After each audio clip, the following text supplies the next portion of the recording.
Bom, e é justamente com este assunto, as doenças raras, que a gente começa o Fala Brasil de hoje. O primeiro desafio é a dificuldade de conseguir o diagnóstico correto. Depois vem o alto custo do tratamento e dos remédios. E para piorar, a maioria dos casos não é coberta pelo SUS e nem mesmo pelos planos de saúde.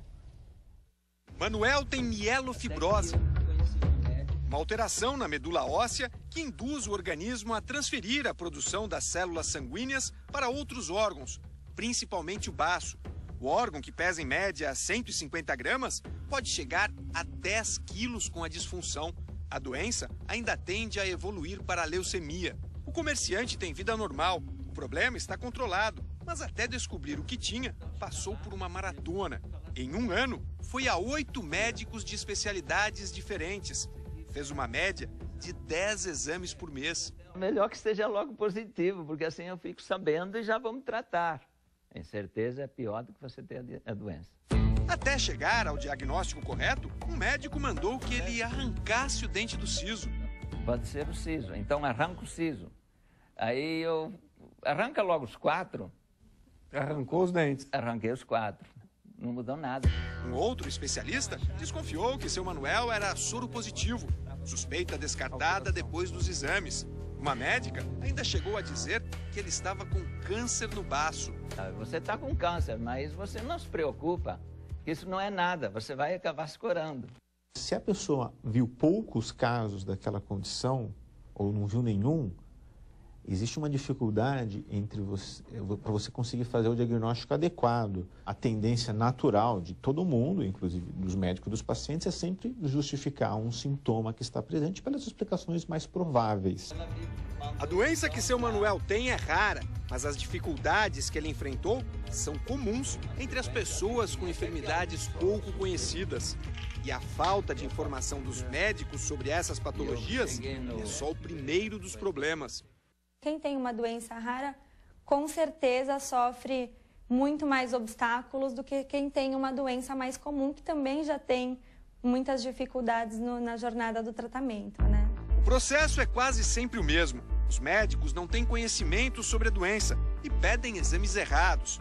Quando descobrem qual o exame correto, muitas vezes é caro, realizado em poucos locais e não coberto pelo plano de saúde ou pelo SUS.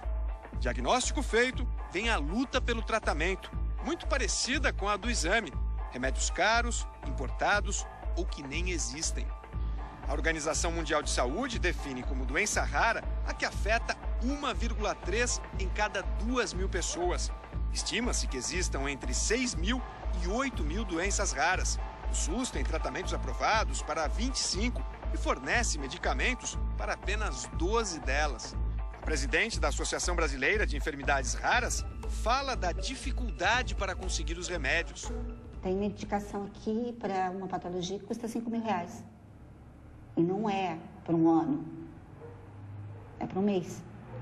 E o SUS não cobre? Não.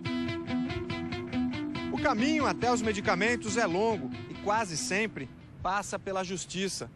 Para conseguir o direito de receber os remédios, boa parte das pessoas com doenças raras é obrigada a apelar aos mandados de segurança, que também não são tão rápidos quanto deveriam. Seria perfeito se não houvesse a morosidade da justiça.